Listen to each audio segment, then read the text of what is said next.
సిటీలో ప్లాట్ కొనండి. ఫ్యూచర్ లో మీరు కోటీశ్వర్లుగా మారే అవకాశం కోసం వెంటనే మాకు కాల్ చేయండి.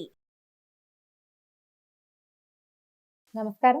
కార్తీక పురాణం 17వ రోజు పారాయణలోకి వచ్చాం. ఈ అంగిరసుడు చెప్తున్నాడు, ఇది ఎవరికి చెప్పబడుతోంది? ఇది ఉద్భూత పురుషుడు ఎవరైతే ఈ స్తంభం పగిలి దీపస్తంభం పగిలి బయటకు వచ్చాడో అతనితోటి అంగిరస మహాముని చెప్తారన్నమాట. కర్మ బంధమును ముక్తిని గురించి చెప్తాను. కార్యము కారణము స్థూలము సూక్ష్మము ఈ ద్వంద్వ సంబంధమే దేహం అనబడుతుంది. నీవడిగిన ఈ విషయం పూర్వము కైలాస పర్వతంలో అందు పార్వతీదేవికి పరమేశ్వరుడు ఇట్లా తెలియజేశాడు. అదే విషయాన్ని నేను నీకు చెప్తున్నాను. ఇతర చింతన మాని, అంటే వేరే వ్యవహారం గురించి ఆలోచించకుండా శ్రద్ధగా విను, అప్పుడే నీకు అర్థమవుతుందన్నారు. నీవడిగిన ప్రశ్నకి సమాధానం ఏమిటంటే, జీవుడనగా వేరెవడూ లేడు, నీవే జీవుడవు. నేను ఎవడనంటే నేను బ్రహ్మనై ఉన్నాను, ఎందుకు సందేహం లేదు. ఉద్భూత పురుషుడు ఏమడిగాడంటే, మీరు చెప్పినట్టుగా మీరు విషయం చెప్తున్నారు, నాకు ఆ వాక్యార్థ బోధ కలగట్లేదండి, ఆ వాక్యార్థ జ్ఞానం నాకు తెలియటం లేదు. ఇప్పుడు అహం బ్రహ్మేతి, నేనే బ్రహ్మను అనే వాక్యార్థాన్ని ఎట్లా తెలుసుకోవాలి? ఈ వాక్యార్థ బోధకి హేతువైన పదార్థ జ్ఞానం నాకు తెలియటం లేదు, కాబట్టి వివరంగా చెప్పు. అహం బ్రహ్మాస్మి అంటే నేనే బ్రహ్మనే అయి ఉన్నాను అనే మాట పదాలకు అర్థం తెలుస్తుంది. నేనెట్లా బ్రహ్మనవుతాను? ఒకవేళ నేనే బ్రహ్మనైతే నాకు ఈ కష్టాలు ఇవన్నీ ఎందుకు, ఇలా అనిపిస్తుంది. చాలా విషయం తెలిసాక కానీ అహం బ్రహ్మాస్మి అనే తత్వబోధ ఏర్పడదు, తెలియదన్నమాట. అయితే ఆత్మ అంతఃకరణమునకు తద్వ్యాపారములకు సాక్షియు, చైతన్య రూపియు, ఆనంద రూపియు, సత్యస్వరూపము అయి ఉన్నది. ఇటు ఆత్మని నువ్వెందుకు తెలుసుకోలేదు? ఎందుకు తెలుసుకోలేం మనం? ఎప్పుడూ ఆత్మని గురించి తెలియదు మనకి. సచ్చిదానంద రూపుడు, బుద్ధికి సాక్షి అయినటువంటి వస్తువునే ఆత్మగా తెలుసుకో. ఈ దేహాదికము, ఈ శరీరం ఏదైతే ఉందో దానిని ఆత్మగా భావించకూడదు. దేహము ఘటము వలె రూపాదిమత్తుగా ఉండిన పిండము గనక ఇది ఆత్మ కాదు. ఇది కాక దేహము ఘటము వలె ఆకాశాది పంచమహాభూతముల వలన పుట్టినది కనుక ఆత్మం కాదు. ఇది చూడండి, ఘటము అనగానే కుండ, ఒక కుండ ఉంది. ఈ కుండ తయారు చేయబడుతుంది. కొంత మట్టి సేకరించి అందులో ఇంకేమిటో కొద్దిగా కలిపి దాన్ని బాగా తొక్కి పదును చేసి కుండం చేసి ఆ చక్రం మీద పెట్టి కుండం చేసి ఆ కుండని ఎండబెట్టి తర్వాత కాల్చి అప్పుడు కుండ తయారవుతుంది. మానవ దేహము, మానవ శరీరం ఎట్లాంటిది? ఇది ముందుందా? లేదు.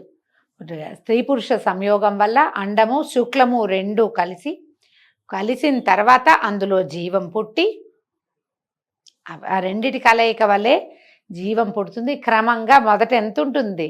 ద్రాక్ష పండు కంటే చిన్నది ఉంటుంది, బాదం గింజ కంటే చిన్నది, ఇంకా చిన్న చుక్క నుంచి బాదం గింజంతా, ద్రాక్ష పండంతా, తర్వాత ఇంకో పండంతా అట్ట అయ్యి క్రమంగా గోళ్ళు జుట్టు అన్నీ, హార్ట్ ఇటు అన్నీ గుండెతో సహా అవయవాలు ఏర్పడి మెల్లిగా పెరిగి ఓ 9 నెలలు నిండాక బయటకు వస్తుంది. చేయబడిందే కదా. కుండ ఎట్లా రకరకాల దశలు దాటి కుండ స్వరూపాన్ని పొందిందో, మానవ దేహం కూడా దశలు దాటి స్వరూపాన్ని పొందుతుంది. కాబట్టి అది జీవుడు కాదు. పంచమహాభూతాలతోటే, మట్టి అగ్నితో నీరుతోటే కుండ పుట్టింది, అవునా కాదా? కదా. మనము అన్నిటితోటి పృథివ్య తేజో వాయురాకాశాలతోటి మానవ దేహం నిర్మించబడింది. ఇలా ఉండగానే ఈ ఇంద్రియాలు ఇంకా ఇందులో ఉన్నాయి, పంచ జ్ఞానేంద్రియాలు, పంచ కర్మేంద్రియాలు ఉన్నాయి. ఇంద్రియాలు కూడా ఆత్మ కాదు. అలాగే మనసును, బుద్ధిని, ప్రాణములను కూడా, ఇందులో ప్రాణం ఉంది, అదే ఆత్మ అని అనుకోవటానికి వీల్లేదు. ఆత్మని నిలిపి ఉంచేది ప్రాణం, ప్రాణమే ఆత్మ కాదు. దేహేంద్రియాలన్నీ ఎవని సన్నిధి చేత ప్రకాశించునో వాడే ఆత్మగా ఎరుగుము. అంటే ఈ దేహము, ఆ ఇంద్రియాలు ఇవన్నీ నడుస్తూ తిరుగుతూ తింటూ కదులుతూ రకరకాల పనులు చేస్తూ అనేక రకాల వ్యాపారాలని నిర్వహిస్తూ ఉన్న, వ్యాపారం అంటే బిజినెస్ కాదు, సాధారణ మన క్రియా విశేషాలు ఇవన్నీ నిర్వహిస్తున్నాయంటే ఈ లోపల ఉన్నవాడు అతడొకడు ఉన్నాడు కాబట్టి అతని సాన్నిధ్యం వల్లే ఇవన్నీ ప్రకాశిస్తాయి, ఇవన్నీ వెలిగి పనిచేస్తూ ఉంటాయి. అతనిని ఆత్మగా తెలుసుకోవాలి. అంటే అతడే నీవు. ఈ నేను అనేది ఏమిటి? ఇది కాదు, ఆ లోపల ఉన్న అతడే నీవు అని భావం. అయస్కాంతమని ఇనుము వలె తాను వికారి కాక బుద్ధ్యాదులను అయస్కాంతం ఏం చేస్తుంది? అది అట్టగే నుంచుంటుంది. ఆ ఇనుప రసం తింటే రసాన్ని కదిలేలాగా చేస్తుంది, అది అక్కడే ఉండి. అలాగే తాను కదలక బుద్ధ్యాదుల్ని చెలింపచేయి వాడే నేనని తెలుసుకొనము. ఎవని యొక్క సాన్నిధ్య మాత్రము చేత జడములైన దేహేంద్రియ మనఃప్రాణములు జన్మలేని ఆత్మవలే ప్రకాశించునో వాడే నేనని తెలుసుకో. నేనంటే నేనని చెప్పటం లేదు, అసలు మనం అనేది ఎవరు? వ్యక్తి వాడనమాట. ఎవడు వికారిగాక సాక్షియే స్వప్నమును జాగరమును నిద్రనున్న వాటి యొక్క ఆద్యంతమును తెలుసుకొంచున్నాడు వాడే నేనని తెలుసుకోవాలి. ఘటము ప్రకాశింపచేయు దీపం ఎట్లు ఘటము కంటే భిన్నమో అలాగే దేహాదుల్ని ప్రకాశింపచేయు బోధరూపుడైన ఆత్మ నేనని తెలుసుకో. ఒక ఘటం ఉంది, దాంట్లో ఒక దీపం పెట్టాం. క్షణంలో మనకేమవుతుంది? ఘటము దీపంగా కనపడుతుంది, కానీ కాదు. ఘటం వేరు, దీపం వేరు. ఒక ప్రమిది ఉంది, దాంట్లో దీపం వెలిగించాం, నూనె పోసాం, ఒత్తేసాం. ప్రమిద దీపం కాదు, ప్రమిద ప్రమిదే, దీపము దీపమే. ఆ లోపల ఉన్న జ్యోతి ఉన్నప్పుడు మనకు అది మొత్తానికి దీపంగా కనపడుతుంది, కానీ కానే కాదు. ఎప్పుడైతే ఆ దీపం వెలిగిపోయిందో ఇది ప్రమిదగా మిగిలిపోతుంది. దేహం కూడా అంతే. నిత్యము ఎన్నిసార్లు చూసినా పరమ ప్రేమకు స్థానమైనదే నేనని తెలుసుకొనుము. సాక్షియు బోధరూపుడు అయిన వాడే నీవని తెలుసుకో. సాక్షిత్వము జ్ఞానరూపత్వము అవికారి అగుటచే ఆత్మకి మాత్రమే కలవు. ఎందుకంటే ఆత్మసాక్షి అని చదువుతుంటాం, అని చెప్తాం మనం. ఆత్మసాక్షి ఏమిటో, ఆత్మసాక్షి అంటే పదాలు బాగున్నాయని వాడేసుకుంటూ ఉంటాం. ఆత్మసాక్షి అంటే అది కాదు. మనం చేసే అన్ని క్రియలకి మొత్తం ప్రపంచంతో పాటుగా ఈ 4 దిక్కులు, 8 దిక్కులు, భూమి ఆకాశాలు, వాటన్నిటితో పాటు ఆత్మే సాక్షిభూతంగా ఉంటుంది. ఈ దేహంతో మనం చేసేటువంటి సమస్తమైన వ్యవహారాలని అది చూస్తూ ఉంటుంది. ఆత్మ వల్లే చేస్తున్నామని మనం అనుకోవడానికి వీల్లేదు. అది చూస్తుంది, చేస్తుంటాం, దానివల్ల కూడా చేస్తాం. అదే ఆత్మ ప్రబోధం కలిగింది నాకంటాం. ఆత్మ ప్రబోధం ఎప్పుడు కలుగుతుందండి? మంచి విషయాల్లో ఆత్మ ప్రబోధం కలుగుతుంది. ఇది చేయరాని పని, ప్రపంచమంతా ఆ పని చేస్తున్నా ఒకడు బలవంతంగా అణుచుకుని నేను ఇది చెయ్యను అని పట్టుకున్నాడంటే వాడికి ఆత్మ ప్రబోధం కలిగినట్టు. చేయకూడనిది ఏదైతే మనకి బోధ లోపల కలుగుతుందో దాన్ని ఆత్మ ప్రబోధంగా తెలుసుకోవాలి. దేహేంద్రియ మనఃప్రాణాహంకారాల కంటే వేరైన వాడు, దేహము, ఇంద్రియము, మనసు, ప్రాణము, అహంకారము వీటన్నిటికంటే వేరైన వాడు. తర్వాత 6 జనిత్వ, అస్తిత్వ, వృద్ధిగతత్వ, పరిణామత్వ, క్షీణత్వ, నాశంగత్వాలు అంటే 6 వికారాలు లేనివాడు అయినటువంటి ఈ త్వం పదార్థము అనగా అతడే ఆత్మ. ఈ త్వం పదార్థము ఇట్లా తెలుసుకుని ఆ కారణం వలన వ్యాపించే స్వభావం చేత సాక్షాత్ విధిముఖంగాను తత్శబ్దార్థమును తెలుసుకొనవలెను. తత్శబ్దమునకు బ్రహ్మ అనర్థం, ఆత్మశబ్దమునకు బ్రహ్మణ్యము, ప్రపంచము అని అర్థం. వ్యావృత్తి అంటే ఇది కాదని నిరసించటం, ఇది అది కాదండి అని చెప్పటం. అంటే బ్రహ్మ కాదు, ఇది బ్రహ్మ కాదని దేహేంద్రియాదులను నిరసించగా మిగిలినది బ్రహ్మ.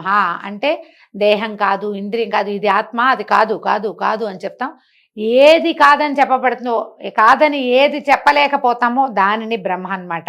ఆ మిగిలిందే బ్రహ్మ. సాక్షాత్ విధిముఖం అనగా సత్యజ్ఞానం అనంతం బ్రహ్మ అనే వాక్యాలు, అంటే ఇవి కొన్ని ప్రత్యేక వాక్యాలు చెప్పబడతాయండి. బ్రహ్మ సత్య జ్ఞానానంద స్వరూపుడని తెలుసుకోవాలి. అంటే ఈ భగవంతుడి తత్వము ఎట్లా తెలుస్తుంది? ముందు ఆత్మతత్వాన్ని తెలుసుకోవాలి. నేను ఈ దేహంలో ఉన్నటువంటి ఆత్మరూపిగా నేను ఉన్నాను. దేహము విడిచిన తర్వాత దేహం పోతుంది, కానీ నేను మాత్రం నిత్యంగా ఉంటాను. నేను భగవంతుడనే మహాసముద్రంలోని ఒక నీటి బొట్టుని, అంటే నేనే బ్రహ్మను. ఈ విషయం తెలియటానికి ఈ మాయంతా ఛేదించుకుని ఉండాలి మనం. ఇది ఎలా కలుగుతుంది? ఈ మాయ మనం ఛేదింపరానిది. అప్పుడప్పుడు మనం ఇందులో నుంచి బయటికి వెళ్తాం, ఒక తాత్కాలికంగా మనకు అర్థం అవుతుంది, కానీ మళ్ళీ మనల్ని మాయ కమ్మేస్తూ ఉంటుంది. ఆ మాయని ఛేదించడానికి మనం భగవన్నామ సంకీర్తన చేయాలి. తపస్సు, అవన్నీ కూడా తపస్సు, సమాధి అవంతా కూడా మనని ఈ మాయ నుంచి వేరువరచి మనం ఏమిటి, అసలు నేను ఎక్కడి వాడని అనేది మనకి ఈ బ్రహ్మతత్వాన్ని కానీ ఆత్మతత్వాన్ని కానీ తెలియజేస్తుంది. వేదముల చేత ఎవడు సర్వజ్ఞుడని, అద్భుతమైన వాడని, సంపూర్ణ శక్తివంతుడని చెప్పబడుతున్నాడో వాడే నేనని తెలుసుకో. మృత్తికాది దృష్టాంతముల చేత ఏ వస్తు జ్ఞాన సర్వజ్ఞానము కలుగునని శృతులందు చెప్పబడిందో ఆ వస్తువే బ్రహ్మ. నేను అనున్నది, బ్రహ్మ అనున్నది కూడా ఒకటే అర్థాలు. వేదములందు ఎవడికి మహాద్భుతమైన తదను ప్రవిశ్య ఇత్యాది వాక్యాల చేత జీవాత్మ రూపము చేత జగవత్ ప్రవేశమును, ఆ జీవుల గురించి నియంతృత్వము చెప్పబడుతోందో అతడే బ్రహ్మ అని తెలుసుకోవాలి. ఈ ప్రకారంగా త్వము తత్ తత్ త్వం అనే పదాలు రెండు నిశ్చయించబడ్డాయి. తత్ అంటే బ్రహ్మము, త్వం అంటే నువ్వు, అంటే నీవే బ్రహ్మ. తత్వమసి అని వింటాం కదా మనం. తత్వమసి అంటే అది నీవే అయి ఉన్నావు అనే భావాన్ని చెప్పబడింది. ముందు వాక్యార్థాన్ని చెప్తాం. వాక్యార్థం ఏమిటి?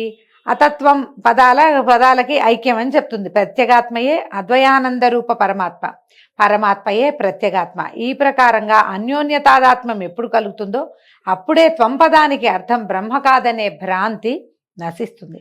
తాదాత్మ్యము అంటే అదే ఇది అని అర్థం. ఐక్యం, తాదాత్మ్యాన్ని పొందారు అని చెప్తారు. పదం బాగుందని వాడుకుంటూ ఉంటామండి మనం.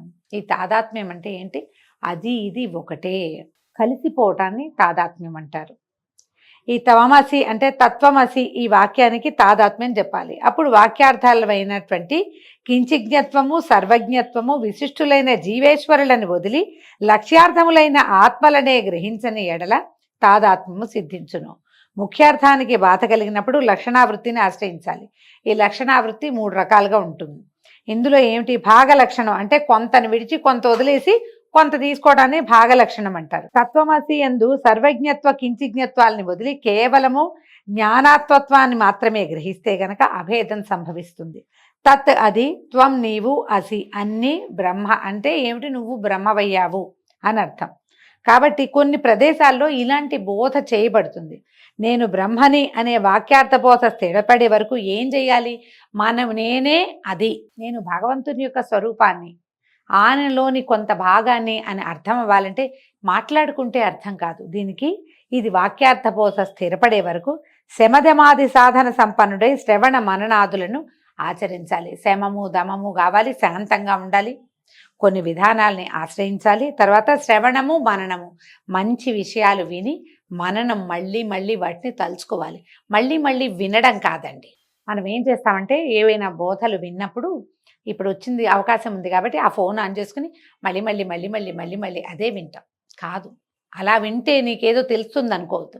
ఎప్పుడు కూడా ఏదైనా విన్నదాన్ని గురించి మననం జ్ఞాపకం చేసుకోవాలి, దాని మీద పునరాలోచన చేయాలి. అప్పుడు వాక్యార్థ బోధ స్థిరపడుతుంది. లేకపోతే విన్నప్పుడు అర్థమైనట్టే ఉంటుంది, వింటూ ఉంటే వాహా అద్భుతంగా ఉంటుంది. కొన్ని గంటలు అయిన తర్వాత ఒక నిద్ర తీసి లేచాక అదేమిటి అంటే ఏమీ ఉండదు. ఆ విషయం ఉండాలంటే ఏం చేయాలి? మననం చేయాలి, జ్ఞాపకం చేసుకోవాలి, దాని గురించి మాట్లాడుకోవాలి. అది ఉంటేనే మనకి వేదాంతము అర్థమవుతుంది. ఇవాళ విని వదిలేస్తే రేపటికి జ్ఞాపకమే. ఏదో చెప్పారండి బాగుంది వినడానికి, అదేమిటో మనకు తెలియదు. ఎప్పుడు గుర్తుంటుంది? ఆవు నెమరు వేసుకున్నట్టుగా. ఆవులు చూడండి ఎప్పుడో తినేస్తాయి గడ్డి, తర్వాత దాన్ని బయటికి తెచ్చి నవ్వులుతూ ఉంటాయి. అప్పుడు ఈ తిన్న ఆహారం తాలూకు రసము దానికి వంట పడుతుందట పశువుకి. మనుషులకి ఎప్పుడు వంట పడుతుంది? మనం ఏదైనా వింటే దాని మీద మళ్ళీ మళ్ళీ జ్ఞాపకం చేసుకుని ఇది చెప్పారు, ఇది ఫలానా. అప్పుడు మనకి ఏదైనా విషయం కనపడినప్పుడు ఇది చెప్పింది అదేనని జ్ఞాపకం వస్తుంది. ఇది అవసరం. ఇప్పుడు ఎప్పుడు శృతి వలన గురు కటాక్షము చేత తాదాత్మ్య బోధ స్థిరపడుతుందో అప్పుడు సంసార మూలమును అంతము చేయును. అంత సంసార మూలం అంతా ఈ పిచ్చి మనకి.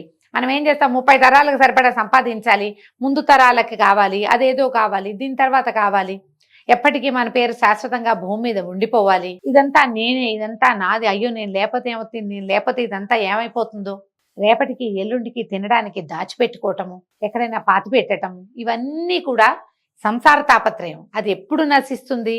ఈ తాదాత్మ్య బోధ వల్ల, అది శృతి వల్ల. అంటే బాగా వినడము, వేదార్థ బోధ, తత్వార్థ బోధ వినడము, గురు కటాక్షము, వాటి వల్లే తాదాత్మ్య బోధ స్థిరపడుతుంది. అప్పుడు ఈ సంసారేచ్ఛ, ఈ సంసార తాపత్రయము తగ్గుతుంది. కొంతకాలం మాత్రము ప్రారబ్ధ కర్మని అనుభవించి ప్రారబ్ధ క్షయం అయిన తర్వాత మన ప్రారబ్ధం ఏదైతే కర్మలు మొదలు పెట్టామో అవన్నీ నశించాలి. ముందు నశించిన తర్వాత పునరావృత్తి రహితమైన మోక్ష పదం ఉంది, నిరతిదయ సుఖానందంతో ఉంటారు. కాబట్టి ముందు చిత్తశుద్ధి కోసం కర్మలు చేయవలెను. ఆ కర్మ విధినంతయు గురువు వలన తెలుసుకొని చేసి తత్ఫలాన్ని భగవంతుడికే సమర్పించి విగత పాపుడై తర్వాత ఆ పుణ్యం చేత మంచి జన్మనెత్తి శ్రవణాదులని అభ్యసించి, అంటే శ్రవణము, మననము, నిధిధ్యాసనము ఇవన్నీ చేయాలన్నమాట. అవన్నీ అభ్యసించి విజ్ఞాని అయి కర్మబంధాన్ని తెంచుకొని మోక్షాన్ని పొందుతారు. ఇందుకు సందేహం లేదని అంగిరస మునీశ్వరుడు ఇట్లా చెప్పగా విని ఇంకా అడిగాడట ఉద్భూత పురుషుడు. ఏం అడిగాడో రేపు ఉదయం తెలుసుకుందామండి. ఈ రోజుతో 17వ రోజు పారాయణ పూర్తయింది. రేపు ఉదయం కలుసుకుందాం. నమస్కారం.